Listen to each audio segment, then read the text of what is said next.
Me topé con la historia de mi propio sobrino, el chico que crié después de la muerte prematura de mi hermana, hurgando en mis documentos mientras pensaba que yo dormía.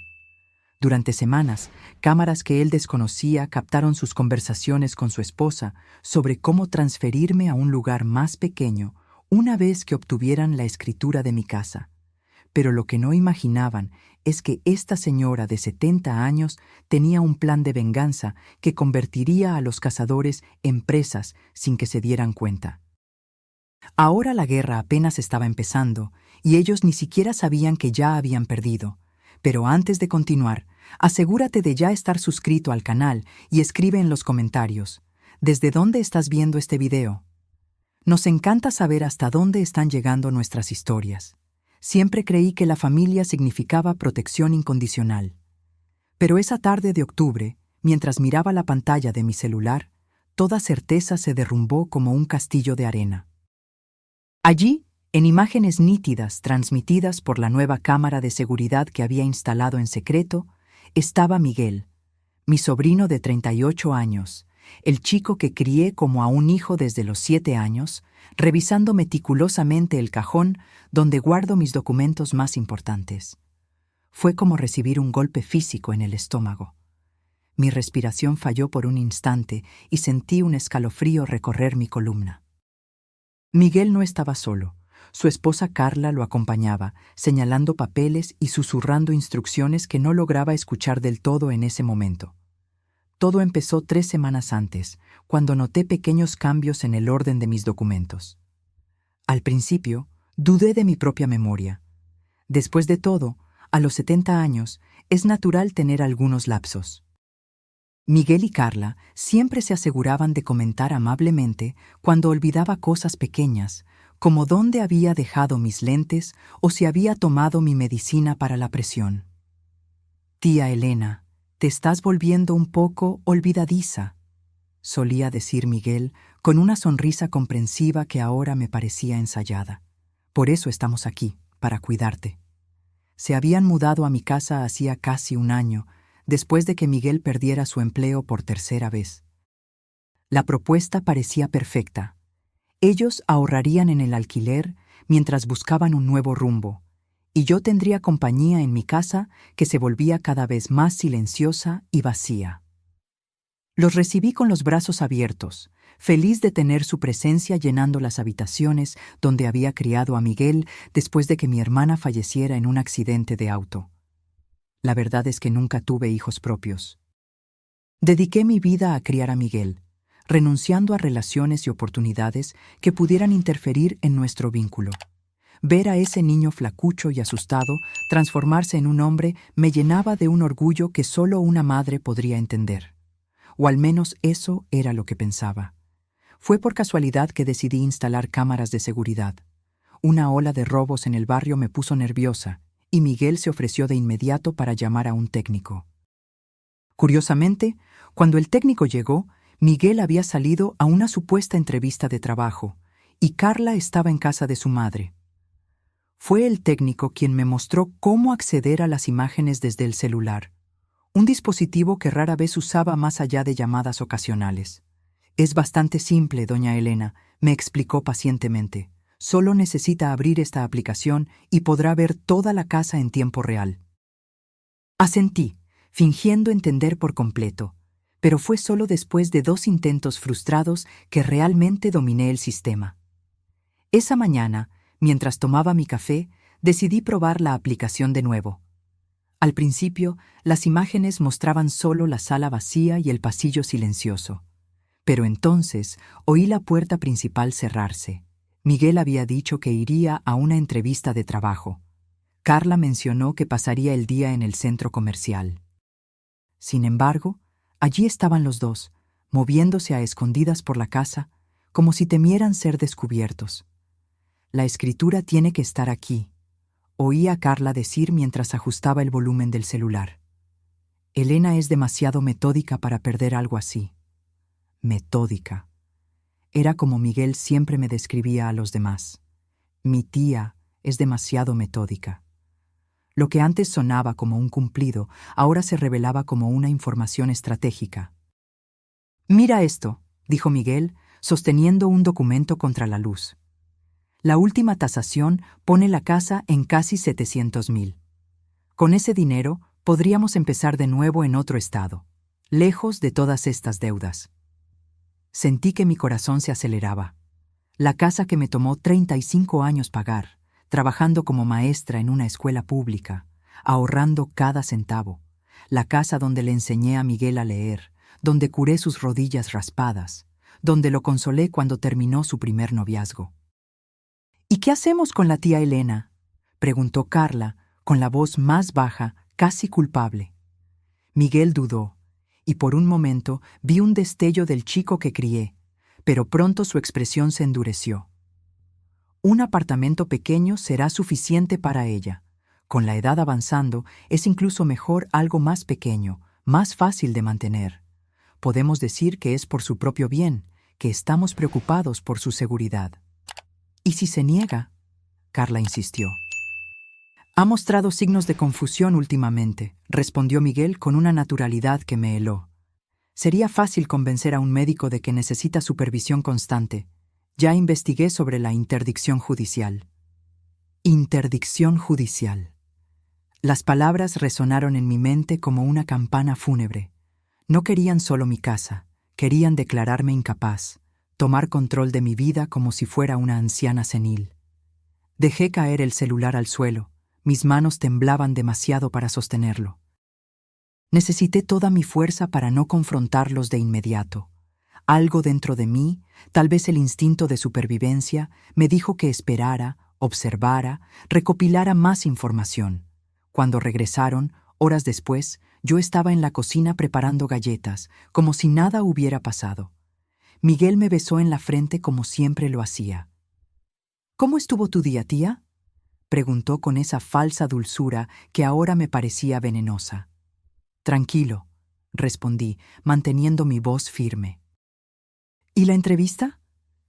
Prometedora, sonrió. Creo que esta vez sí va a funcionar. Esa noche, mientras fingía dormir, oí sus susurros al otro lado de la pared. Planeaban cuidadosamente cada paso. Necesitaban la escritura original para su contacto. Un abogado llamado Renato que podría agilizar la transferencia por un precio. El dolor de la traición era físico, como si algo dentro de mi pecho estuviera siendo desgarrado. Pero junto con el dolor, algo más crecía: determinación. Podría parecer frágil a sus ojos, una anciana ingenua, fácil de manipular.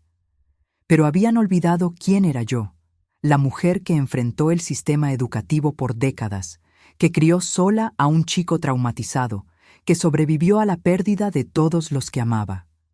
Si querían guerra, tendrían guerra, pero sería en mis términos, en mi campo de batalla. Y yo apenas estaba empezando a armar mi estrategia.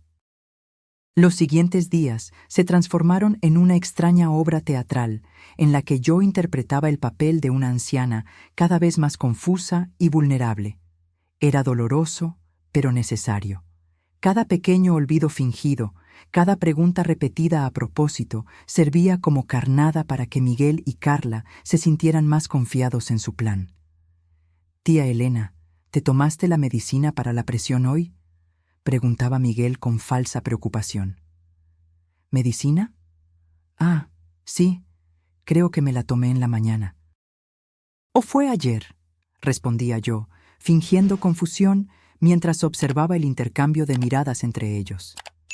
Por la noche, cuando la casa dormía, revisaba las grabaciones del día con el volumen más bajo posible. Las cámaras que ellos desconocían se habían convertido en mis aliadas silenciosas, documentando cada movimiento, cada conversación incriminatoria. Llevaba un diario meticuloso, anotando fechas, horarios y transcripciones exactas de sus palabras. «Necesitamos actuar antes de que termine el mes», oí a Miguel decirle a Carla en una de las grabaciones. Renato dijo que si logramos que ella firme los documentos, todo se puede resolver en cuestión de semanas. «¿Y si quiere leer los papeles antes?», preguntó Carla. «Viste cómo está últimamente. Apenas puede leer el periódico sin confundir las palabras. Diremos que son solo documentos del seguro médico que necesitan actualización». La frialdad calculada en su voz me cortó como una cuchilla. Este era el chico que lloró en mis brazos cuando encontró un pajarito muerto en el jardín, que no podía dormir sin que yo verificara si había monstruos debajo de la cama. ¿Cómo se había transformado en este adulto capaz de planear mi ruina con tanta indiferencia? En el 5.º día de mi vigilancia secreta, algo inesperado sucedió. Mientras yo fingía una siesta en el sofá, Carla recibió una llamada que la dejó visiblemente perturbada. «No, mamá, no puedo prestarte más dinero ahora», susurró, alejándose hacia el pasillo. «Estamos a punto de resolver nuestra situación financiera de una vez por todas, pero necesito que aguantes unas semanas más». Después de colgar, se veía tensa, casi desesperada. Fue entonces cuando comprendí que había más urgencia en su plan de lo que inicialmente sospechaba. No era solo codicia, era desesperación financiera. Esa misma noche, mientras fingían ver la televisión conmigo, noté otro patrón. Miguel constantemente dirigía la conversación hacia temas relacionados con el futuro, la seguridad, el peso de mantener una casa tan grande. ¿Ya pensaste, tía, lo tranquilo que sería tener un lugar más pequeño, sin escaleras, sin tantas preocupaciones de mantenimiento? Esta casa es demasiado grande para una sola persona, complementó Carla. Y con su valor, podrías vivir cómodamente por muchos años en un apartamento. Yo sonreía y asentía vagamente, alimentando su ilusión de que estaba siendo sutilmente manipulada. En realidad, cada palabra suya era una prueba más que yo acumulaba. Al día siguiente, recibí la visita de Mariana, mi vecina de toda la vida y una de las pocas personas en las que realmente confiaba. Miguel y Carla siempre parecían incómodos cuando tenía visitas, especialmente Mariana, que era conocida por su franqueza contundente. «Elena, te ves diferente», observó Mariana mientras tomábamos té en la terraza. «¿Está todo bien?» Por un instante, consideré confiarle todo, pero algo me detuvo. Si mi plan fallaba, no quería involucrar a nadie que pudiera ser perjudicado por la furia de Miguel. Además, necesitaba pruebas concretas antes de hacer cualquier acusación. «Solo estoy un poco cansada», respondí con una sonrisa forzada. Después de que Mariana se fue, noté que Miguel se veía especialmente agitado. «Tu amiga se queda demasiado tiempo aquí», comentó. «No deberías cansarte con visitas largas». «Mariana es como una hermana para mí», respondí, observando atentamente su reacción. «Aún así, a tu edad, necesitas controlar mejor tus energías», insistió él, en un tono que mezclaba autoridad y falsa preocupación. Fue esa noche que decidí dar el siguiente paso. Si querían manipularme usando mi supuesta fragilidad mental, yo usaría esa misma percepción en su contra. A la mañana siguiente, deliberadamente, dejé la estufa encendida después de preparar el café. Cuando Carla entró en la cocina y encontró la olla vacía sobre la llama, su expresión alternaba entre alarma y algo que parecía casi ¿satisfacción? «Elena, la estufa estaba encendida. Pudiste haber provocado un incendio», exclamó, llamando a Miguel de inmediato. «¿La encendí?», pregunté con falsa confusión. Juraba que la había apagado después de hacer el café. Los dos intercambiaron miradas significativas que confirmaban exactamente lo que yo esperaba. Estaban catalogando cada evidencia de mi supuesta incapacidad. Más tarde, los encontré susurrando en el dormitorio. La cámara captó toda la conversación. «Esto es perfecto», decía Carla. «Si está dejando la estufa encendida, ¿imaginas qué más puede hacer? Es solo cuestión de tiempo hasta que algo realmente peligroso suceda». «El doctor Méndez me atiende la próxima semana», respondió Miguel. «Le explicaré la situación, le mostraré nuestra preocupación por su seguridad. Estoy seguro de que entenderá la necesidad de una intervención más seria». Intervención. La palabra resonó en mi mente con un nuevo significado sombrío. Mientras yo planeaba mi próximo movimiento, una idea comenzó a formarse. Si querían documentos firmados, tal vez yo podría usar eso a mi favor. Pero antes, necesitaba entender exactamente qué papeles pretendían presentarme. Una búsqueda en su dormitorio sería demasiado arriesgada. Sin embargo, tenía una base que ellos desconocían: mi conocimiento avanzado de informática, adquirido en los años en que coordiné el laboratorio de tecnología de la escuela donde daba clases. Miguel siempre bromeaba sobre mi dificultad con el celular, pero eso era solo otra parte del personaje que yo le permitía ver. Esa noche, mientras salían a cenar con un cliente potencial, otra mentira, sospeché, logré acceder a la laptop de Miguel. La contraseña no fue difícil de adivinar. Su fecha de nacimiento, la misma que yo celebraba con pasteles caseros durante toda su infancia. Lo que encontré me dejó sin aliento. No eran solo documentos sobre la transferencia de la casa. Había correos electrónicos intercambiados con Renato, el supuesto abogado, que en realidad era un falsificador conocido por ayudar en esquemas de apropiación de bienes de ancianos. Con el poder notarial con amplios poderes que estamos preparando, podrán vender la propiedad incluso sin el consentimiento explícito de ella, escribió Renato en uno de los correos electrónicos. Solo necesita firmar donde se le indique, preferiblemente en presencia de 2 testigos que confirmen que estaba lúcida en ese momento. Testigos. Ya lo habían pensado todo. Probablemente serían personas contratadas por Renato, que confirmarían cualquier historia que Miguel y Carla inventaran. Rápidamente, tomé fotos de todos los documentos con mi celular y devolví la laptop exactamente donde la había encontrado. Mi corazón latía tan fuerte que temí que se pudiera oír en el silencio de la casa vacía. Esa noche, acostada en la cama mirando al techo, lloré en silencio. No por el peligro que corría, sino por la muerte definitiva de cualquier ilusión que aún pudiera tener sobre el amor de Miguel. El chico que crié había desaparecido por completo, reemplazado por un extraño calculador que veía en mí solo un obstáculo entre él y mi propiedad. Pero las lágrimas duraron poco. Mientras me las secaba, una determinación renovada me llenó. Esta sería la última vez que lloraría por Miguel. A partir de ahora, cada pensamiento, cada acción se dedicaría a proteger no solo mi casa, sino mi dignidad e independencia. La guerra, que hasta entonces era silenciosa y unilateral, estaba a punto de ganar un nuevo combatiente, y ellos no tenían idea de a quién realmente estaban enfrentando.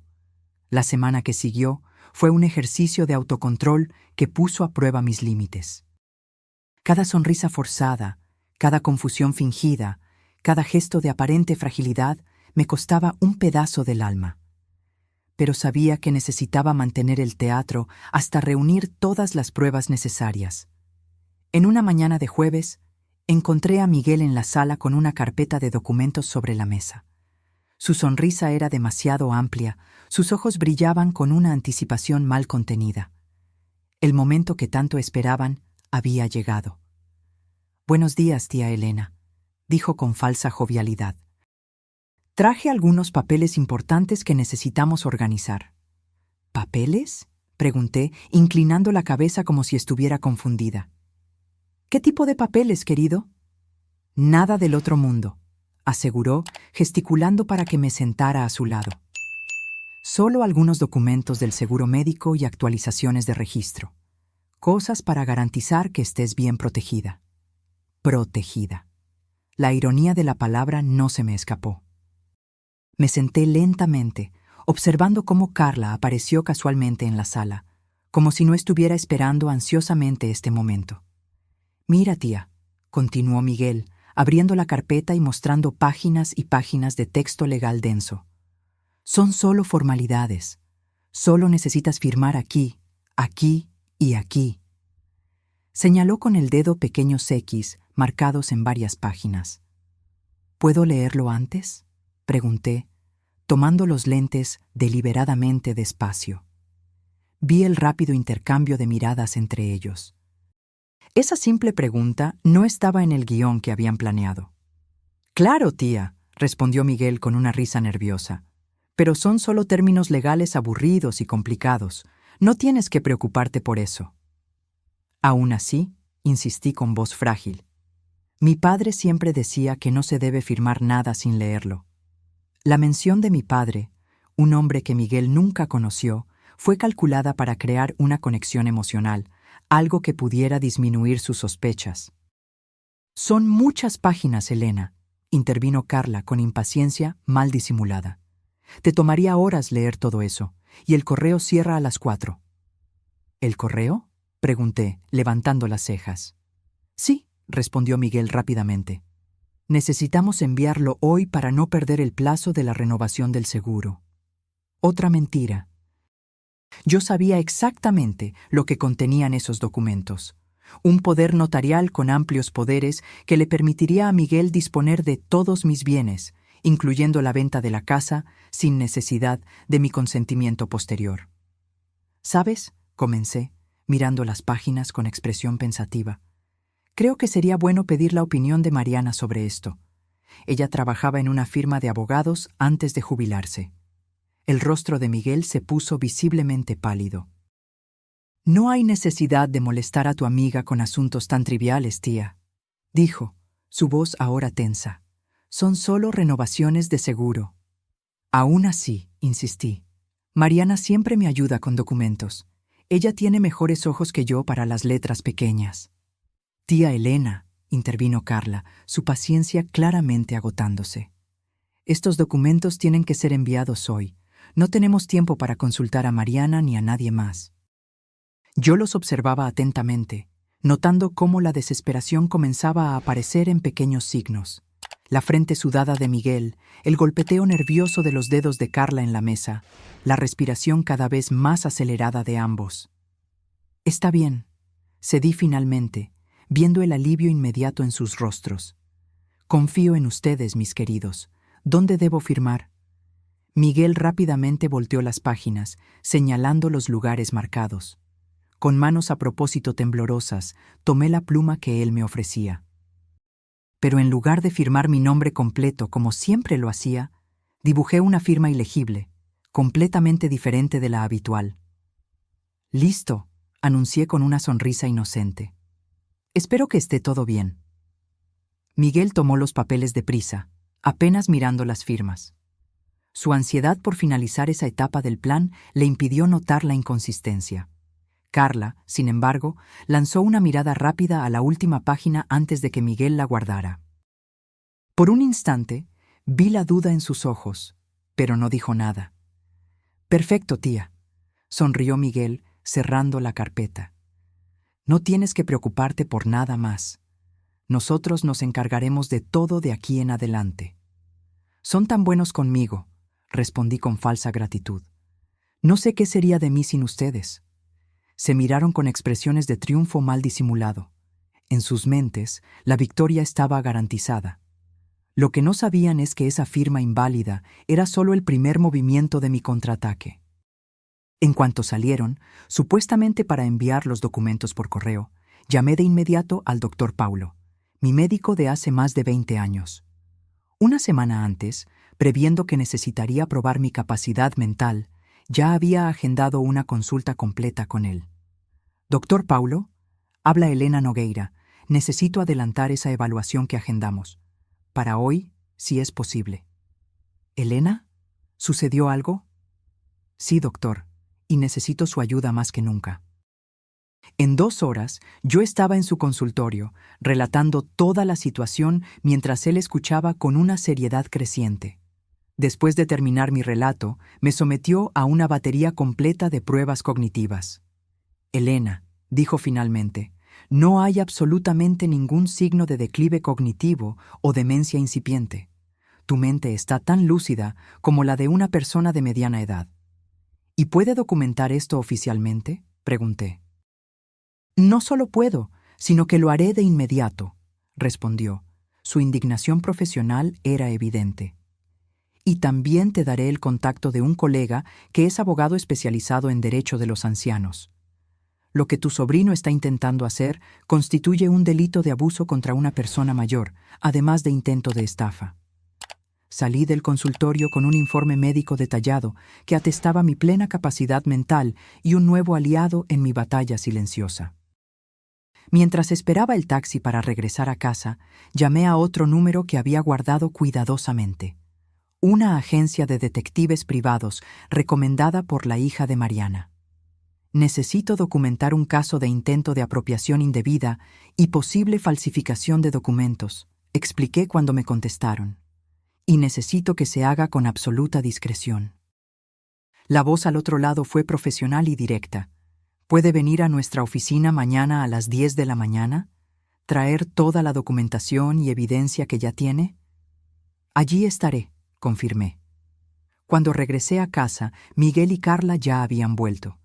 Estaban en la cocina, conversando en voz baja, la cual cesó abruptamente cuando me vieron. «Tía, ¿dónde estabas? Estábamos preocupados», exclamó Miguel, su voz una mezcla de sorpresa y alarma. «Fui a la tienda de la esquina», mentí con naturalidad.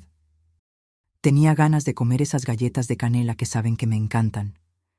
«Pero debiste habernos avisado», dijo Carla, su tono entre el reproche y la desconfianza. «Pudimos haber ido a comprarlas por ti». «A veces una anciana necesita su paseo», respondí con una sonrisa serena. «Es bueno para las piernas y para la cabeza».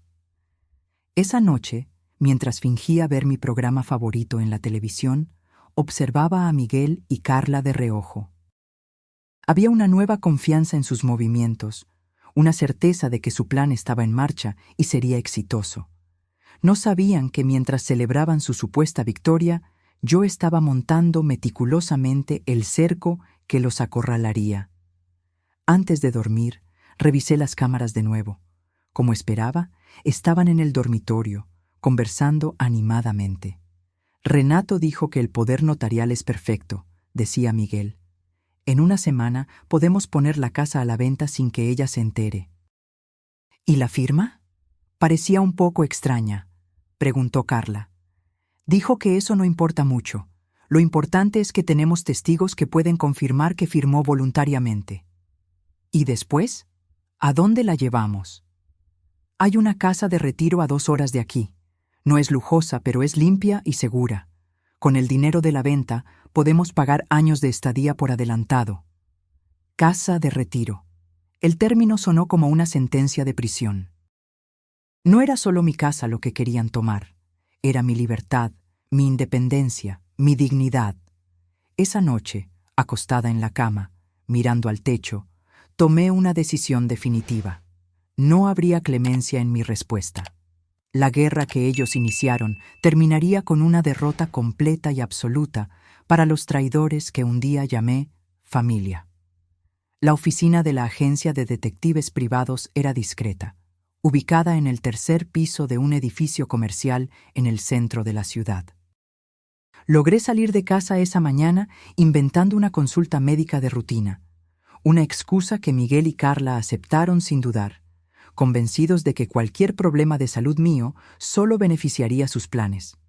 Ricardo Valente, el detective que me recibió, tenía una apariencia que inspiraba confianza inmediata, unos 50 años, ojos atentos y una expresión que combinaba seriedad profesional con amabilidad. No mostró sorpresa al ver a una anciana de cabello gris entrando en su oficina, ni cuestionó mi lucidez al exponer la situación, algo que me causó un alivio inmediato. «Señora Helena», dijo después de escuchar mi relato completo y examinar la evidencia que había traído. Fotos de los correos electrónicos, grabaciones de las conversaciones, el informe médico recién emitido. Lo que su sobrino y su esposa están intentando hacer constituye un delito tipificado en el Estatuto del Adulto Mayor. Es abuso financiero, intento de estafa y, dependiendo de cómo prosigan, incluso se podría configurar un secuestro. «¿Cuáles son mis opciones?», pregunté, manteniendo la compostura a pesar del nudo que se formaba en mi garganta cada vez que la traición de Miguel era puesta en palabras tan claras y legales. «Usted tiene varias opciones», explicó Ricardo. «Podemos reunir más evidencia para un proceso penal completo, lo que probablemente resultaría en prisión para ambos. O podemos seguir un enfoque más cauteloso, usar la evidencia como palanca para un acuerdo extrajudicial que los aleje definitivamente de usted y de sus bienes». La palabra prisión resonó en mi mente. Miguel, el chico que acuné en mis brazos cuando tenía pesadillas, tras las rejas. La imagen era casi insoportable, Pero luego recordé la frialdad con la que planeaba desecharme en una casa de retiro mientras se apropiaba del fruto de décadas de mi trabajo. Quiero toda la evidencia posible, decidí finalmente. Quiero estar preparada para cualquier escenario, pero antes de tomar una decisión definitiva sobre el proceso penal, necesito confrontarlos. Necesito escucharlo de sus propias bocas, cara a cara, que todo esto es verdad. Ricardo me estudió por un momento antes de asentir. Entiendo ese deseo, señora Elena, pero si me permite, sugiero que lo hagamos de manera controlada y segura. Una confrontación impulsiva puede ser peligrosa para usted y perjudicial para el caso. ¿Qué sugiere entonces? Vamos a instalar equipo de grabación profesional en su casa. Micrófonos de alta calidad, cámaras adicionales en puntos estratégicos. Cuando tengamos todo preparado, usted podrá confrontarlos sabiendo que cada palabra será grabada y podrá ser usada legalmente. Acepté el plan. En los días siguientes, mientras Miguel y Carla creían que su esquema avanzaba sin obstáculos, la casa fue discretamente equipada con tecnología de vigilancia de punta. Un técnico se hizo pasar por empleado de la compañía telefónica para instalar el equipo mientras yo mantenía a la pareja distraída en la cocina. Paralelamente, Ricardo investigaba al supuesto abogado Renato. Los resultados llegaron en menos de 48 horas. Renato Cuña tenía antecedentes penales por falsificación de documentos, estafa y fraude de seguridad social. Había sido arrestado 2 veces y enfrentaba procesos en 3 estados diferentes. Era exactamente el tipo de criminal que se especializaba en esquemas como el que Miguel estaba intentando ejecutar. No es abogado, explicó Ricardo, mostrándome el expediente. Perdió su licencia hace 7 años después de ser condenado por fraude. Ahora opera en la clandestinidad, ofreciendo servicios a personas que quieren burlar la ley. La confirmación de la naturaleza criminal del plan de Miguel solo reforzó mi determinación. No se trataba solo de un sobrino ingrato intentando apropiarse indebidamente de una herencia. Era una operación coordinada con un criminal conocido. Mientras tanto, en casa, mantuve mi actuación como una anciana cada vez más confusa y vulnerable. Dejé que Miguel y Carla creyeran que su plan progresaba perfectamente. Ocasionalmente, preguntaba sobre esos papeles que firmé con un aire vago, solo para observar cómo rápidamente cambiaban de tema, asegurándome que todo estaba bajo control. «No tienes que preocuparte por nada, tía», repetía Miguel con esa sonrisa que ahora me parecía una caricatura grotesca de afecto. «Carla y yo nos estamos encargando de todo. Encargándose, de hecho. Como buitres se encargan de una presa moribunda». La fecha para la confrontación fue cuidadosamente planeada. Ricardo sugirió que esperara hasta asegurarme de que el poder notarial falsificado ya estuviera en proceso, para que no pudieran negar sus intenciones. A través de una investigación discreta, él descubrió que Miguel había agendado una reunión con un agente inmobiliario para la próxima semana, presumiblemente para comenzar el proceso de venta de la casa. 2 días antes de la reunión programada, decidí que era el momento. Ricardo estaría en una furgoneta a una cuadra de distancia, monitoreando todo en tiempo real, listo para intervenir si la situación se volvía peligrosa. Un asistente suyo, haciéndose pasar por un repartidor, se quedaría en las cercanías como seguridad adicional. Esa mañana de miércoles me levanté más temprano de lo habitual. Preparé el desayuno como siempre, pero mi corazón latía acelerado con la anticipación de lo que estaba a punto de suceder. Me vestí con especial cuidado, una falda azul marino, blusa blanca y el collar de perlas que había comprado para celebrar mi jubilación. Quería enfrentar la traición con dignidad. Miguel apareció en la cocina primero, frotándose los ojos somnolientos. Por un instante, al verlo así, recién despierto y vulnerable, casi flaqueé. Se parecía tanto al chico que crié. Pero luego recordé las grabaciones, las palabras frías, el plan meticuloso para desecharme.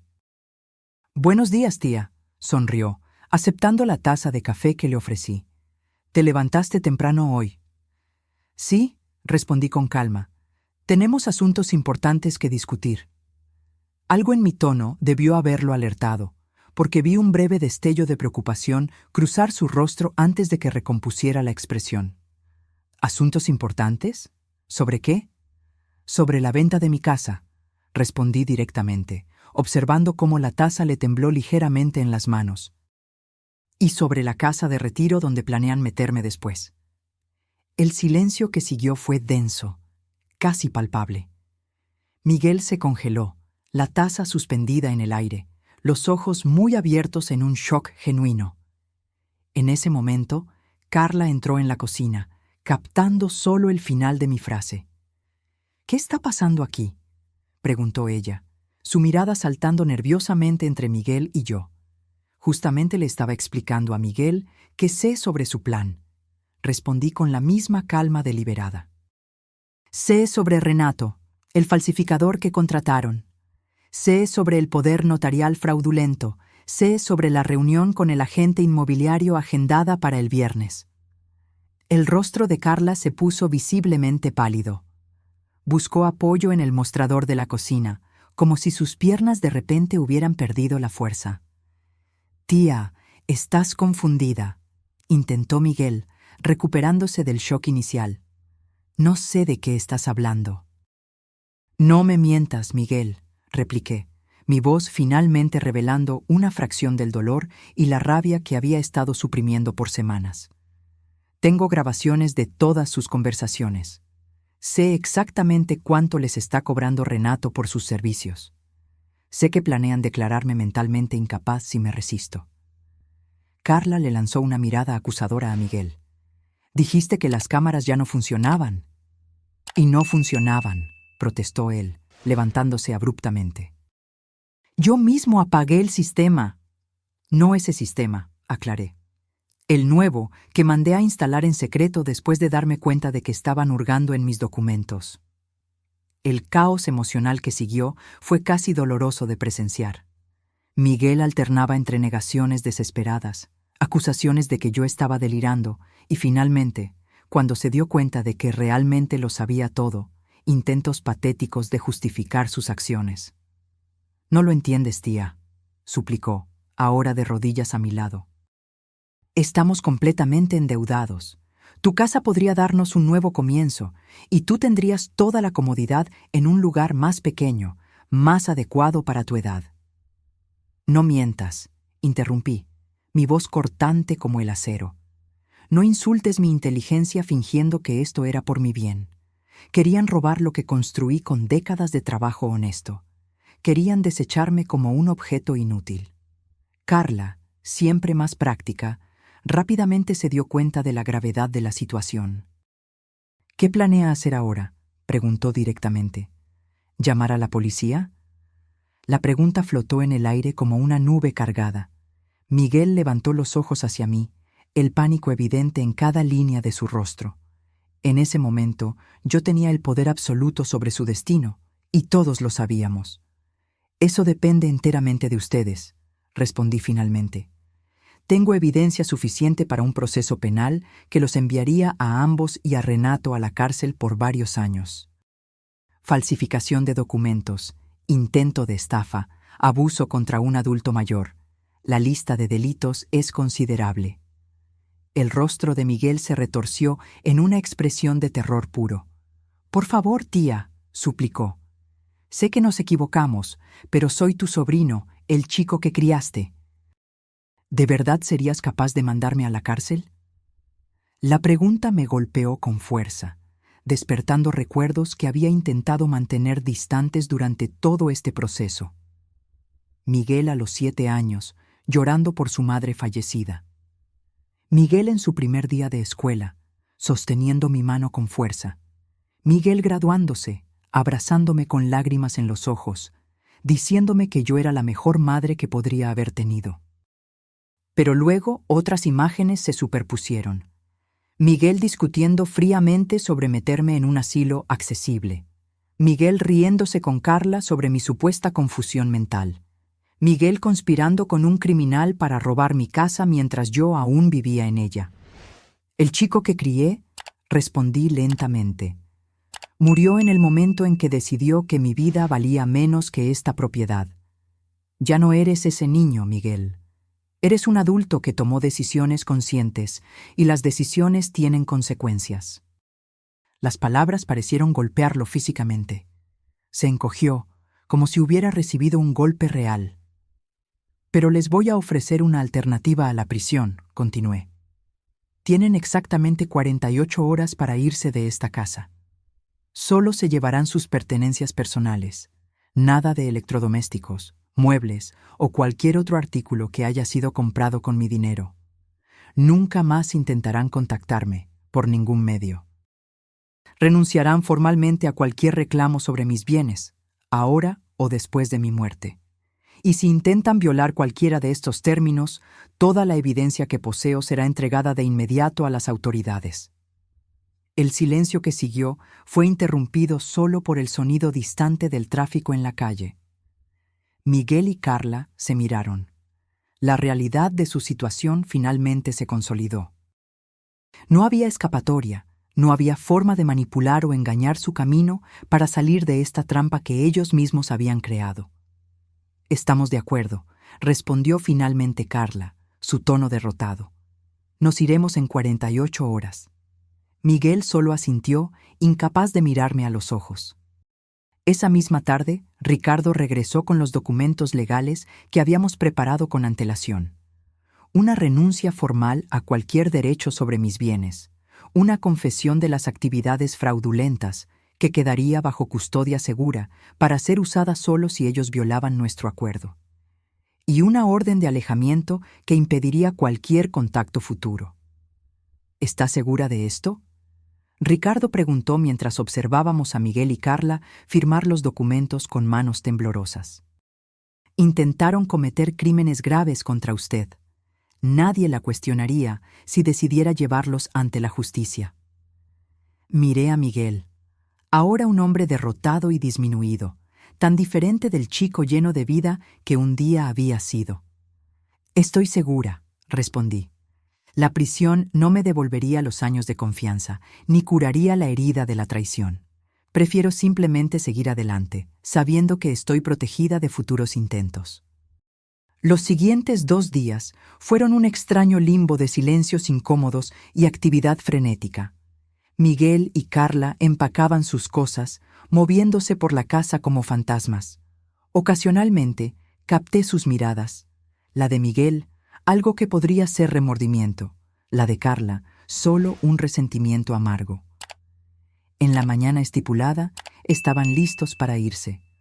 Un pequeño camión de mudanzas esperaba en la calle, conteniendo las pocas cosas que les permití llevar. Miguel dudó en la puerta, como si quisiera decir algo, pero las palabras no le salieron. «Adiós, Miguel», dije yo, mi voz firme pero no cruel. «Espero que un día entiendas el valor de lo que tiraste por la borda». Él asintió una vez, tragó saliva, y luego se dio la vuelta para irse sin mirar atrás. Carla ya estaba en el auto, con el motor encendido, ansiosa por dejar atrás el lugar de su derrota. Cuando el camión y el auto desaparecieron en la esquina, cerré la puerta y me permití, por primera vez en semanas, soltar todo el aire que parecía estar atrapado en mis pulmones. Una mezcla de alivio y tristeza me inundó, y finalmente dejé que las lágrimas fluyeran libremente. No eran lágrimas solo por la traición, sino por el fin definitivo de un capítulo de mi vida. El chico que crié, que había llenado mis días de propósito y alegría, ahora era un extraño para mí. Una parte de mi historia había sido reescrita de forma irreversible. Pero mientras las lágrimas se secaban, una extraña sensación de libertad comenzó a tomar su lugar. La casa, antes un campo de batalla silencioso, volvía a ser mi santuario. Y yo, que había interpretado el papel de anciana frágil y confusa durante tanto tiempo, finalmente podría ser yo misma de nuevo. Una mujer de 70 años, con una mente aguda y un espíritu indomable, lista para escribir los siguientes capítulos de su historia. Las semanas que siguieron a la partida de Miguel y Carla fueron un extraño proceso de luto y renacimiento. Había momentos en los que me despertaba buscando los sonidos familiares de ellos por la casa. El crujido del piso bajo los pasos pesados de Miguel. El tintineo de tazas en la cocina cuando Carla preparaba el café. En esos instantes de desorientación matutina, casi olvidaba la traición, y su ausencia dolía como una herida abierta. Pero luego, la memoria regresaba, y con ella la comprensión de que esos sonidos cotidianos habían sido solo la fachada de una conspiración en mi contra. Era como si estuviera de luto no por personas que perdí, sino por personas que nunca realmente existieron. El sobrino amoroso y la esposa atenta eran personajes de una obra elaborada, no individuos reales. Ricardo, el detective, continuó monitoreando la situación por algunas semanas, asegurándose de que Miguel y Carla respetaran los términos de nuestro acuerdo. Se habían mudado a otro estado, aparentemente reiniciando sus vidas lejos del fracaso de su esquema. Ocasionalmente me traía actualizaciones, siempre preguntando si quería saber. A veces decía que sí, otras veces prefería no saber.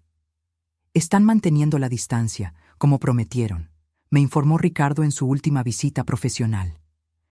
Por lo que pudimos averiguar, Miguel consiguió un empleo en una empresa de tecnología y Carla está trabajando en una inmobiliaria.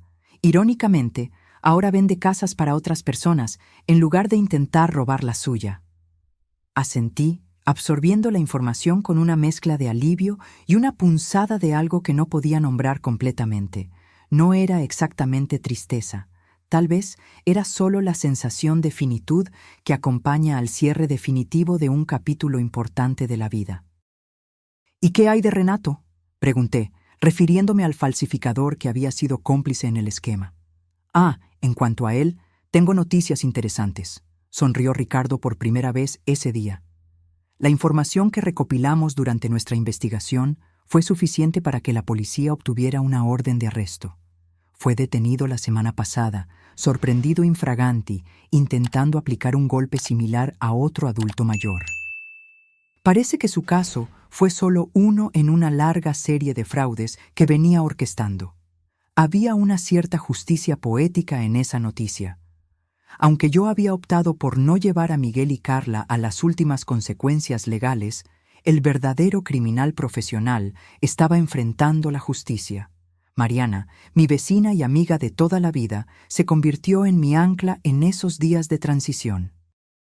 Sin hacer muchas preguntas sobre la desaparición repentina de Miguel y Carla, aunque sospecho que ella sacó sus propias conclusiones, simplemente intensificó su presencia en mi vida, apareciendo con pretextos transparentes de compartir recetas o pedir ayuda con crucigramas. Estoy pensando en hacer algunos cambios en la casa. Comenté con ella durante uno de nuestros tés de la tarde, cerca de un mes después de la partida de ellos. ¿Qué tipo de cambios?, preguntó, mirando alrededor de la sala de estar donde tantas memorias, buenas y malas, se habían acumulado a lo largo de los años. Quiero redecorar por completo. Nuevos colores en las paredes, tal vez algunos muebles diferentes. El dormitorio, que era de Miguel, quiero transformarlo en un taller de arte. Mariana levantó las cejas, sorprendida. ¿Taller de arte? No sabía que te interesaban las artes, Elena. Sonreí, sintiendo un entusiasmo genuino por primera vez en mucho tiempo. Cuando era joven, antes de convertirme en maestra, soñaba con ser pintora. Incluso fui a algunas clases, pero luego la vida tomó otros rumbos. La responsabilidad de criar a Miguel terminó empujando ese sueño a un segundo plano. Nunca es demasiado tarde, respondió Mariana con una sonrisa alentadora. Y así, a los 70 años, comencé a rediseñar no solo mi casa, sino mi propia vida.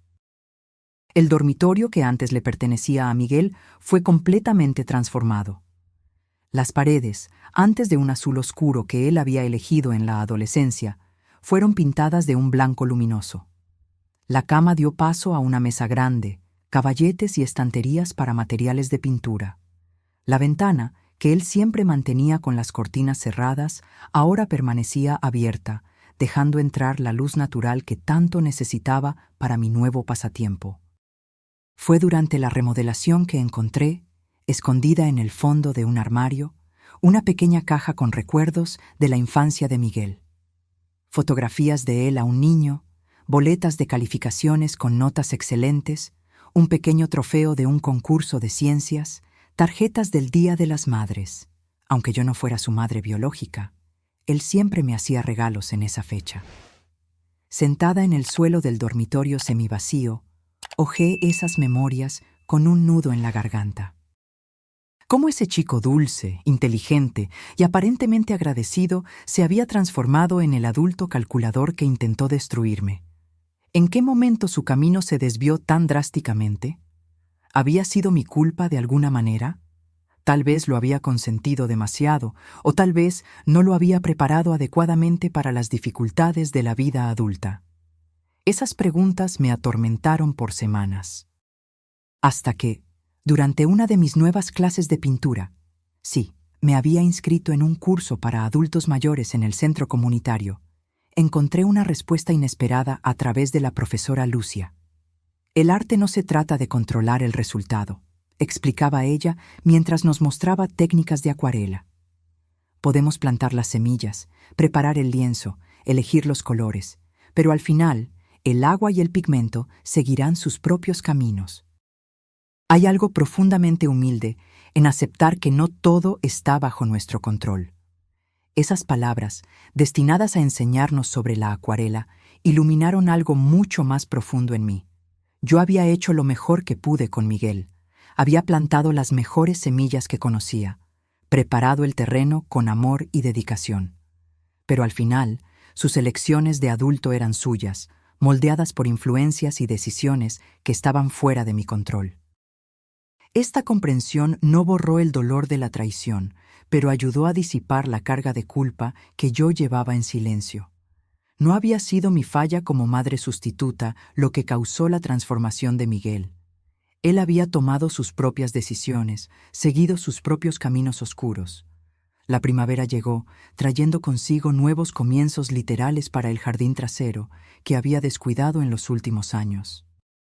Con la ayuda de un jardinero local, un chico joven y amable que me recordaba al Miguel de años atrás, pero sin la sombra de cálculo en sus ojos, transformé el espacio en un pequeño paraíso de flores de colores y hierbas aromáticas. Cada maceta representaba una parte de mi vida que yo estaba reclamando, redescubriendo o creando desde cero. Las rosas rojas eran por la mujer fuerte que había encontrado en mí misma durante la crisis. Las lavandas, por el nuevo sentido de paz que estaba cultivando día a día. Las hortensias azules, quizás las más significativas, por el chico que un día amé como a un hijo y que, a pesar de todo, ocupaba un lugar en mi corazón, no el hombre en que se convirtió, sino el niño que había sido. En una mañana particularmente soleada, mientras podaba algunas plantas, recibí la visita inesperada del doctor Paulo, el médico que me había ayudado durante el apogeo de la crisis. «Vine a ver cómo está mi paciente favorita», sonrió, aceptando el vaso de limonada que le ofrecí. «Y debo decir que estoy impresionado con lo que veo. Pareces 10 años más joven. Es lo que sucede cuando te quitas un peso de encima». Respondí con una ligereza que nos sorprendió a ambos. Descubrí que hay una diferencia entre envejecer y simplemente marchitarse. Estoy eligiendo el primer camino. El doctor. Paulo observó el jardín, el taller de arte visible a través de la ventana abierta, los pinceles de colores secándose al sol. «Sabes, Elena, en mis 40 años de medicina, aprendí que la resiliencia humana es quizás el fenómeno más extraordinario que existe. No se trata solo de sobrevivir a las tormentas, sino de florecer después de ellas, usando incluso la destrucción como fertilizante para un nuevo crecimiento». Sus palabras capturaban perfectamente lo que yo estaba experimentando. La traición de Miguel había sido la peor tormenta de mi vida, arrancando certezas y seguridades que yo consideraba inquebrantables. Pero de las ruinas de esa devastación, nuevas estructuras estaban surgiendo, más auténticas, más alineadas con quien realmente era, libres del peso de las expectativas y los roles que había cargado por décadas. «Tengo una confesión que hacer», le dije al doctor Paulo mientras caminábamos por el jardín. Hay momentos en los que casi siento gratitud por lo que sucedió. No por la traición en sí, claro, pero por cómo me obligó a redescubrir partes de mí que estaban dormidas desde hace tanto tiempo. Él asintió con comprensión. No es inusual. Las grandes crisis a menudo nos devuelven a nosotros mismos, nos obligan a reconectar con nuestro núcleo más auténtico. Pasaste décadas siendo principalmente la tía de Miguel. Ahora estás redescubriendo quién es Elena, simplemente Elena. Simplemente Elena. Esas dos palabras resonaron dentro de mí con una verdad cristalina. Durante tanto tiempo, mi identidad había estado entrelazada con mi papel como guardiana, como figura materna sustituta. Ahora, a los 70 años, finalmente estaba aprendiendo a habitar plenamente mi propio nombre, mi propia existencia independiente de cualquier relación. El verano avanzaba y con él mi viaje de autodescubrimiento. Me inscribí en clases de informática en la biblioteca local, sorprendiéndome a mí misma con mi capacidad para aprender nuevas tecnologías. Comencé a asistir a un grupo de lectura, donde conocí a otras mujeres de mi edad, con historias igualmente complejas de pérdidas y nuevos comienzos. Una de ellas, Elisa, una viuda reciente con ojos vivos e inteligentes, rápidamente se convirtió en una nueva amiga íntima. ¿Nunca pensaste en vender la casa?, me preguntó Elisa una vez, mientras tomábamos vino en la terraza, observando el atardecer. No para huir como tu sobrino quería, sino para empezar de nuevo en un lugar sin tantos recuerdos. La pregunta me tomó por sorpresa, no porque nunca hubiera considerado la idea, sino porque recientemente había estado visitando mis pensamientos con una frecuencia creciente. He estado pensando en eso, de hecho, admití. Esta casa fue mi refugio por décadas, pero ahora a veces parece que conoce más de mi historia de lo que me gustaría recordar. Elisa asintió, comprendiendo perfectamente lo que quería decir. Las paredes que nos albergan también absorben nuestras historias, nuestras lágrimas, nuestras risas. A veces, un nuevo capítulo requiere un nuevo escenario. Si decides vender, comentó casualmente, hay un pequeño condominio cerca de mi casa. Apartamentos cómodos, con seguridad, cerca del parque y de la biblioteca. Nada parecido a esos asilos horribles que tu sobrino consideraba. Sonreí al pensar en la ironía. La idea que Miguel había propuesto como parte de un esquema criminal ahora resurgía como una posibilidad genuina de liberación. No una prisión, sino una elección consciente. Un paso hacia un futuro que yo misma estaba diseñando. Esa noche, sentada en mi taller improvisado, comencé a pintar algo diferente de los habituales jarrones de flores y paisajes que había estado practicando. Era un retrato, no de Miguel, como se podría esperar, sino de mí misma, una versión más joven, de hace unos 40 años, cuando los sueños de convertirme en artista aún estaban vivos en mi corazón. Mientras las pinceladas daban forma a esos ojos esperanzados del pasado, me di cuenta de que finalmente estaba completando un círculo. La joven Elena, con sus sueños interrumpidos, se estaba encontrando con la Elena de 70 años, que ahora tenía la sabiduría y la libertad para realizar esos mismos sueños, aunque de formas diferentes de las imaginadas originalmente. Y en ese encuentro entre pasado y presente, entre lo que pudo haber sido y lo que aún podía ser, encontré una paz que no experimentaba desde hace mucho tiempo. La traición de Miguel había arrancado violentamente una venda de mis ojos, pero la visión que se revelaba, aunque inicialmente dolorosa, ahora mostraba horizontes que ni siquiera sabía que existían.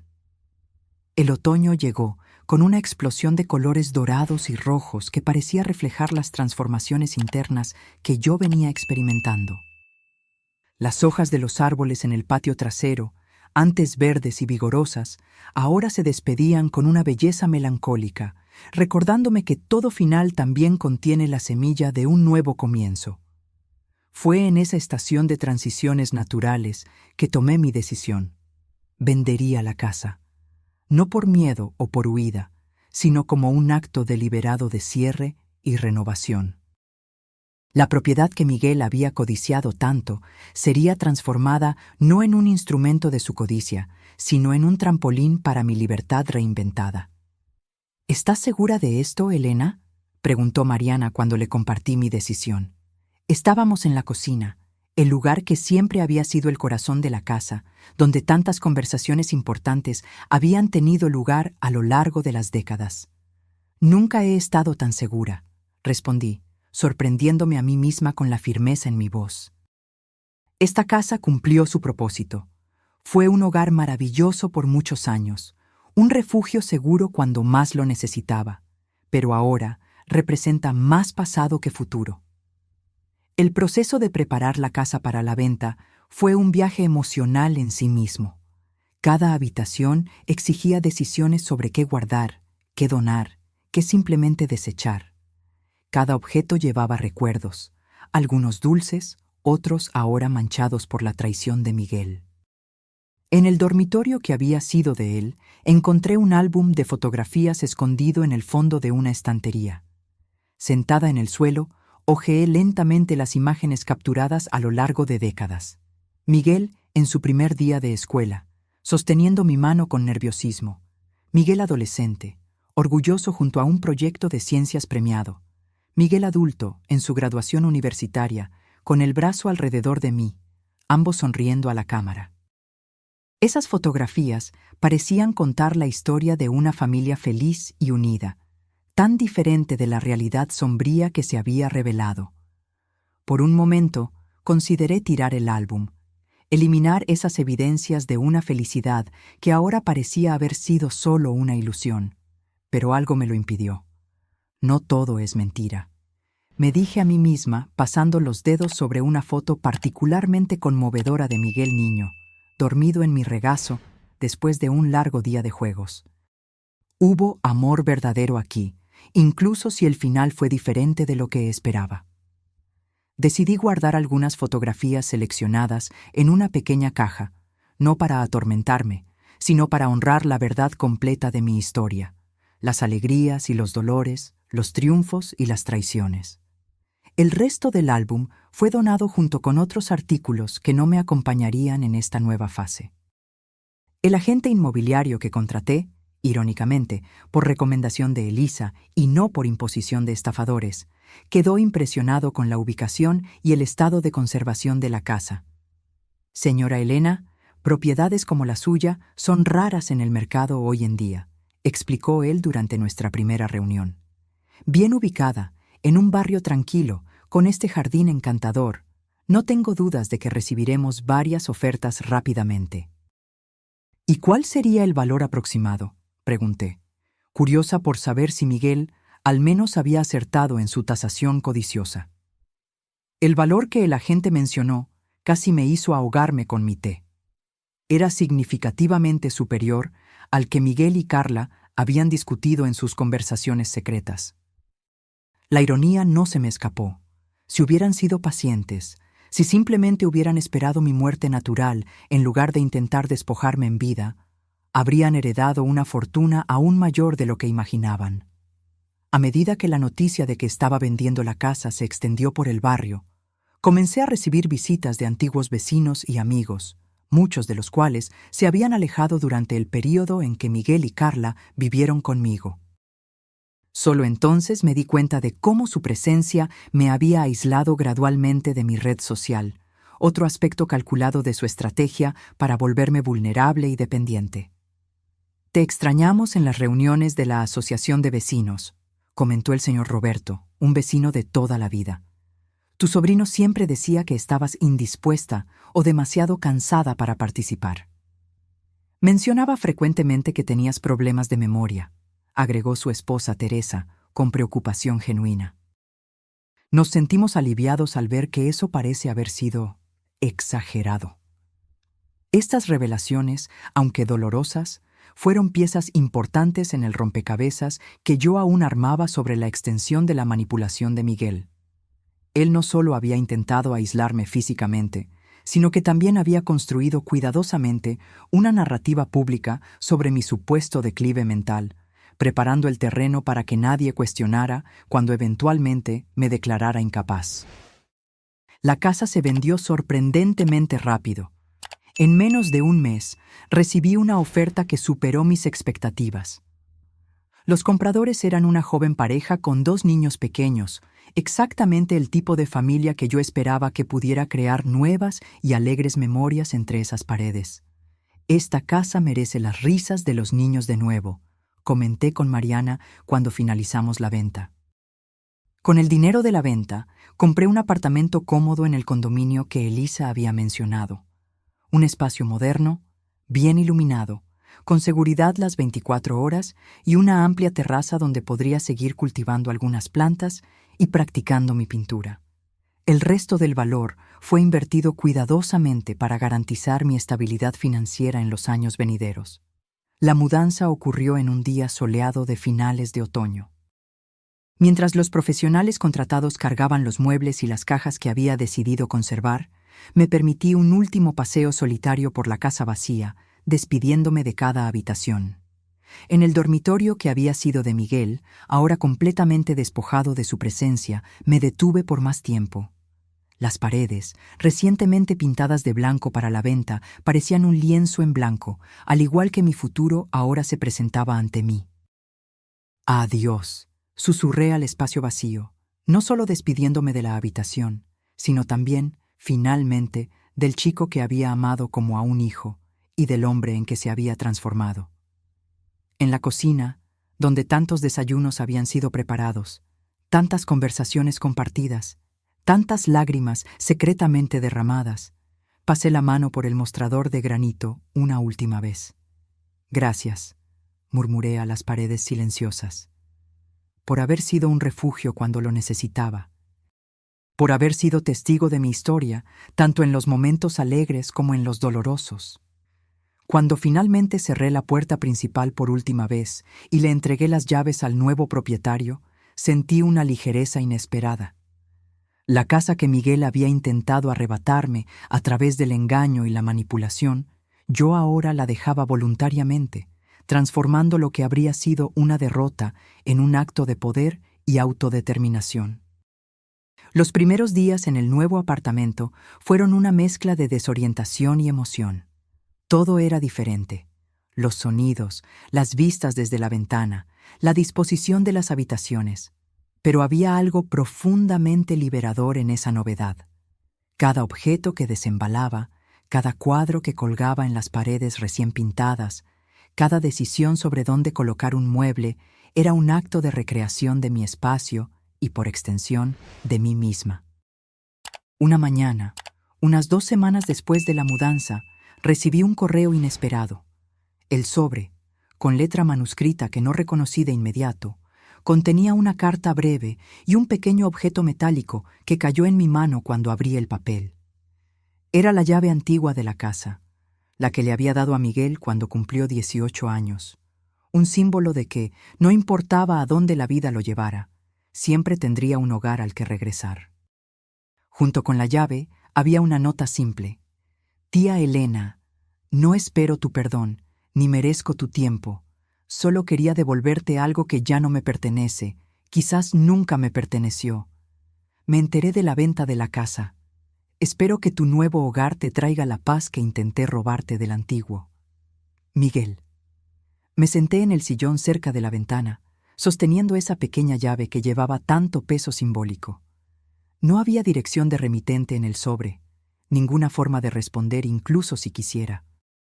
Era una comunicación de una sola vía, quizás la única forma posible después de lo que había sucedido entre nosotros. La carta no pedía perdón explícitamente, no intentaba justificar lo injustificable. Había en ella solo un reconocimiento silencioso de la verdad y tal vez, aunque dudaba en atribuir intenciones a alguien que se había mostrado tan capaz de engañar, un tímido comienzo de arrepentimiento. Mis sentimientos sobre esa comunicación inesperada eran demasiado complejos para ser fácilmente categorizados. No era ira, no era alegría, no era perdón, ni rencor. Era solo la aceptación de un hecho. Miguel existía en algún lugar del mundo, cargando el peso de sus elecciones, así como yo cargaba las marcas dejadas por ellas en mi vida. Guardé la llave en una pequeña caja de joyas, junto con otros objetos que marcaron momentos significativos de mi existencia. no como un símbolo de esperanza para una futura reconciliación. Ese puente había sido quemado por completo, sino como un recordatorio de que incluso las historias más dolorosas forman parte del tejido completo de quienes somos. El invierno llegó, trayendo consigo una nueva rutina en mi nuevo hogar. Las mañanas ahora comenzaban con café en la terraza, observando el movimiento del condominio que despertaba a un nuevo día. Las tardes a menudo me encontraban en el taller de arte comunitario del condominio, donde mi pasión por la pintura encontraba expresión entre otras personas que compartían intereses similares. Elisa, que vivía en el mismo edificio, se convirtió en una presencia constante en mis días. Nuestras historias de vida eran drásticamente diferentes. Ella había perdido a su marido después de 50 años de un matrimonio feliz, mientras que yo había perdido la confianza en alguien que consideraba familia. Pero había en nosotras una resiliencia compartida, una capacidad para encontrar nuevos propósitos, incluso después de pérdidas significativas. ¿Sabes lo que más me sorprendió en esta etapa de la vida?, comentó ella durante una de nuestras cenas semanales. ¿Cómo aún somos capaces de reinventarnos, incluso cuando el mundo espera que simplemente nos conformemos con el papel de ancianas esperando el final? Sus palabras resonaban perfectamente con mis propios pensamientos. A los 70 años, yo había descubierto nuevas pasiones, nuevos talentos, nuevas amistades. La traición de Miguel, aunque profundamente dolorosa, había abierto inadvertidamente puertas a una versión de mí misma que quizás nunca hubiera conocido si continuaba en el camino seguro y predecible que había recorrido durante décadas. En una tarde particularmente fría de julio, mientras organizaba algunas fotografías para un nuevo álbum, encontré una imagen antigua que había traído casi por accidente durante la mudanza. Era una foto mía a los 25 años, poco antes de la muerte de mi hermana, cuando aún soñaba con convertirme en artista. En la imagen, yo sostenía orgullosamente un pincel frente a un lienzo, el rostro iluminado por posibilidades infinitas. Mirando a esa joven mujer, me di cuenta de que había un hilo invisible conectándola a la persona en la que me estaba convirtiendo ahora. Como si la vida hubiera dado una vuelta completa, permitiéndome regresar a sueños abandonados con la sabiduría de décadas de experiencias acumuladas. Puse la fotografía en un marco simple y la coloqué al lado de mi caballete en la terraza. Un recordatorio diario de que, a pesar de todas las curvas inesperadas, desvíos dolorosos y traiciones amargas, mi historia aún estaba siendo escrita, y ahora, finalmente, con mi propia mano guiando firmemente la pluma. Cuando la primavera regresó, trayendo nuevas flores a los jardines del condominio, se cumplió un año desde el descubrimiento de la traición de Miguel. El aniversario de ese momento devastador pasó sin celebraciones ni lamentos especiales. Era solo otro día en una vida que había encontrado nuevos ritmos, nuevos significados, nuevos placeres. Esa mañana de septiembre, mientras observaba el sol naciente desde mi terraza, reflexioné sobre el viaje que había recorrido. El dolor de la traición aún existía, como una cicatriz antigua que ocasionalmente se hace notar cuando el clima cambia. Pero ya no definía mis días, ya no coloreaba mis interacciones con los demás, ya no disminuía mi capacidad para experimentar alegría. La traición de Miguel había intentado reducirme a una víctima anciana e indefensa, un obstáculo a ser removido de su camino hacia la prosperidad fácil. Pero lo que emergió de ese intento de destrucción fue algo completamente inesperado. Una mujer más fuerte, más auténtica y más libre de lo que había sido en décadas. Los testamentos que realmente importan, pensé mientras levantaba mi taza en un brindis silencioso al nuevo día. No son los que se escriben en papel, sino los que escribimos con nuestras elecciones diarias, con nuestra capacidad para transformar incluso las mayores traiciones en oportunidades de renacimiento. El paso de las estaciones siempre ha tenido un efecto profundo en mí, cada una trayendo sus propios ritmos y reflexiones. Pero ninguna primavera fue tan significativa como esta, marcando 2 años desde aquel fatídico descubrimiento que había cambiado el curso de mi vida. En una mañana particularmente gloriosa de septiembre, recibí una llamada inesperada de Ricardo, el detective que me había ayudado a desmantelar el plan de Miguel. A pesar de que nuestro caso profesional había terminado hacía mucho tiempo, manteníamos un contacto cordial ocasional. Doña Elena, su voz sonó tan profesional como siempre. Tengo noticias que pensé que le gustaría saber. Buenos días, Ricardo, respondí, una pequeña aprensión creciendo en mi pecho. ¿Algo sobre Miguel? Sí, de hecho. Supe a través de contactos profesionales que su sobrino está enfrentando cargos criminales en el estado donde se mudó. No tiene relación directa con el caso de usted, pero parece que él y su esposa intentaron un esquema similar con otro adulto mayor. Esta vez, sin embargo, fueron atrapados infraganti. La noticia me golpeó como una ola fría. A pesar de todo, no había deseado un destino tan sombrío para Miguel. Parte de mí, quizás ingenuamente, había esperado que nuestra experiencia hubiera servido como un punto de inflexión, una oportunidad de reflexión y cambio. Entiendo, respondí finalmente, mi voz más firme de lo que esperaba. Gracias por informarme, Ricardo. ¿Está bien?, preguntó él, la preocupación evidente incluso a través de la línea telefónica. Sí, lo estoy, respondí, sorprendiéndome a mí misma con la sinceridad de esa afirmación. Es triste, pero ya no es mi carga llevar las elecciones de Miguel. Después de colgar el teléfono, caminé hasta la terraza, mi refugio para la contemplación. El jardín del condominio de abajo estaba lleno de colores. Azaleas, begonias y geranios en plena floración.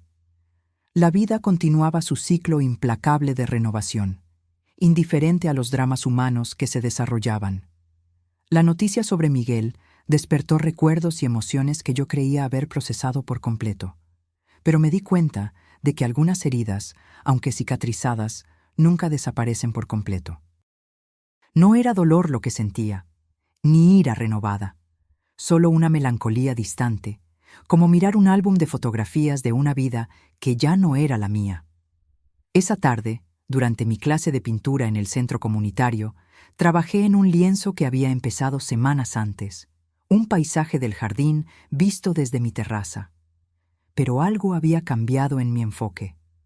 Las pinceladas, antes cautelosas y medidas, ahora fluían con mayor libertad y confianza. «Hay algo diferente en tu trabajo hoy, Elena», observó Lucia, nuestra instructora, parada detrás de mí. «Más suelto, más auténtico». «Creo que finalmente entendí lo que siempre dices sobre confiar en el proceso», respondí, observando cómo los colores se mezclaban en el lienzo de formas que yo no podría haber planeado por completo. «No es solo técnica», sonrió ella, poniendo una mano gentilmente en mi hombro. «Es vida». Ese simple intercambio se quedó conmigo por días, resonando en diversos aspectos de mi existencia. Había pasado tanto tiempo intentando controlar las circunstancias, protegerme de las decepciones, construir estructuras que creía que eran infalibles, ya fuera en la crianza de Miguel, en la organización de mi casa o en los planes para mi futuro. La traición había destrozado esa ilusión de control, revelando cuán vulnerables somos todos, independientemente de nuestros esfuerzos para evitar el dolor. Pero en esa vulnerabilidad, paradójicamente, había encontrado una nueva forma de fuerza. No la fuerza rígida que intenta resistir los cambios, sino la flexibilidad resiliente que permite crecer a través de ellos y a pesar de ellos. En un sábado tranquilo, Mariana me visitó en el nuevo apartamento, trayendo consigo un regalo inesperado.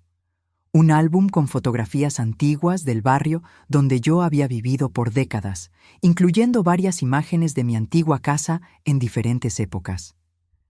«Encontré estas fotos cuando estaba organizando mi sótano», explicó ella, mientras hojeábamos juntas el álbum.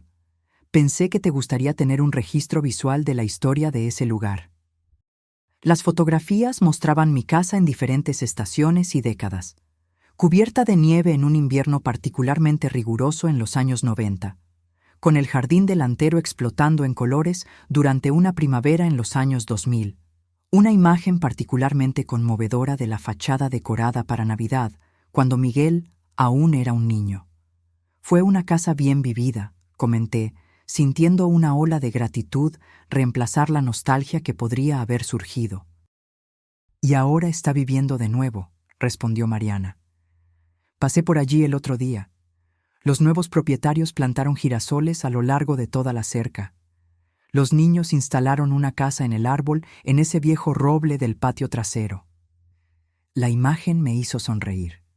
Había algo profundamente correcto en la idea de niños jugando de nuevo en ese espacio, de nuevas memorias siendo construidas sobre los cimientos de las mías.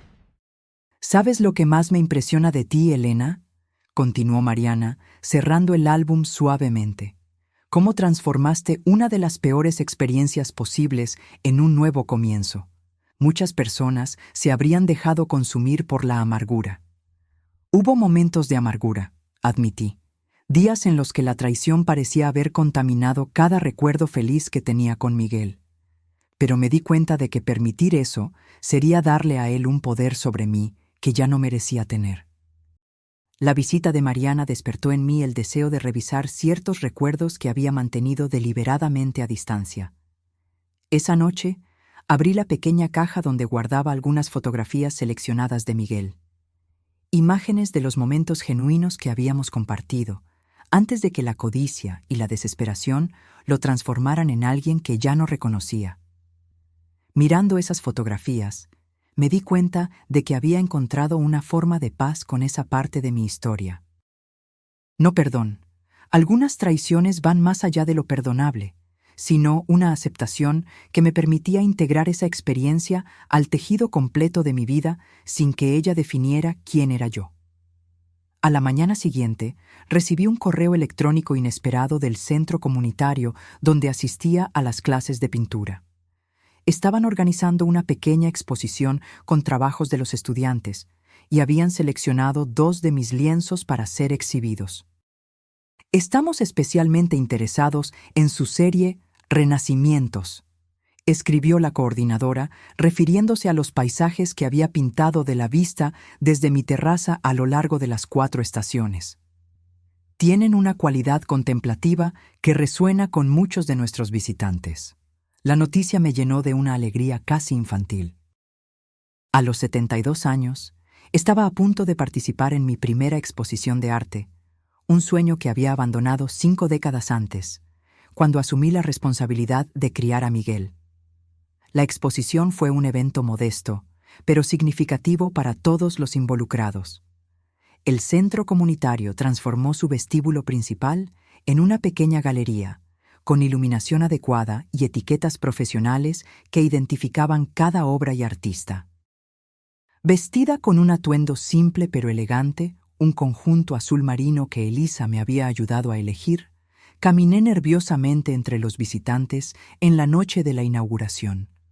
Era extraño y emocionante ver mis pinturas exhibidas públicamente, observar a extraños deteniéndose para contemplarlas, a veces comentando entre sí sobre las técnicas o las emociones evocadas. ¿Es tu primera exposición?, preguntó una mujer de mediana edad, deteniéndose a mi lado frente a uno de mis lienzos, la vista primaveral desde la terraza, con el jardín en plena floración abajo. Sí, admití con una sonrisa tímida. Me tomó solo 7 décadas suceder. Ella se rió, un sonido genuinamente encantador. Nunca es demasiado tarde para empezar, o para volver a empezar. ¿Puedo preguntar qué te inspiró a pintar después de... Supongo que un largo hiato? Por un momento, consideré ofrecer una respuesta simplificada, algo sobre tiempo libre en la jubilación o un pasatiempo para llenar los días. Pero había algo en el interés sincero de esa extraña que me invitaba a la honestidad. Una traición, respondí simplemente. Alguien muy cercano intentó robarme todo lo que tenía. En el proceso de impedírselo, redescubrí partes de mí misma que habían sido descuidadas por décadas. En lugar de vergüenza o lástima, vi en sus ojos un destello de reconocimiento. Las mejores transformaciones a menudo nacen de las peores crisis, comentó ella, extendiendo su mano. Soy Claudia, curadora de una pequeña galería en el centro de la ciudad. Me encantaría hablar más sobre tu trabajo, si te interesa. Ese encuentro casual abrió otra puerta inesperada en mi vida. En los meses siguientes, 3 de mis pinturas fueron exhibidas en la Galería de Claudia como parte de una exposición colectiva titulada Renacimientos tardíos. Artistas que habían encontrado o redescubierto su voz creativa en la tercera edad. La pequeña celebridad local que adquirí a través de esas exposiciones trajo una dimensión completamente nueva a mi existencia. Fui invitada a hablar en un evento en la biblioteca municipal sobre el arte como una forma de procesar traumas y pérdidas. Comencé a ofrecer talleres en el centro comunitario para otros adultos mayores interesados en explorar la pintura como una forma de expresión personal. Era como si la vida, en su misteriosa sabiduría, hubiera permitido que la traición de Miguel sirviera como catalizador para una versión de mí misma más plena y auténtica de lo que jamás imaginé posible en esta etapa de la vida. En una tarde tranquila, casi 3 años después de aquel fatídico descubrimiento, recibí una llamada de Ricardo de nuevo.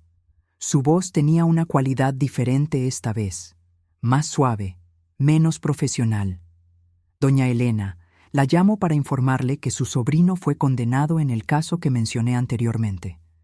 Recibió una sentencia de 4 años, con posibilidad de libertad condicional después de 2. Agradecí la información, sintiendo una extraña quietud interior.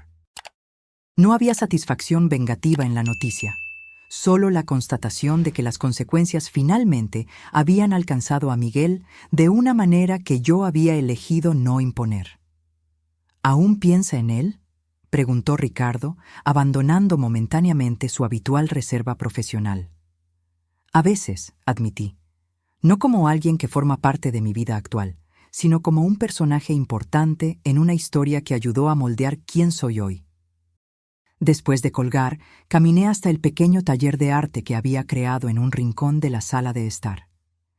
En el caballete descansaba mi obra más reciente y ambiciosa, un autorretrato.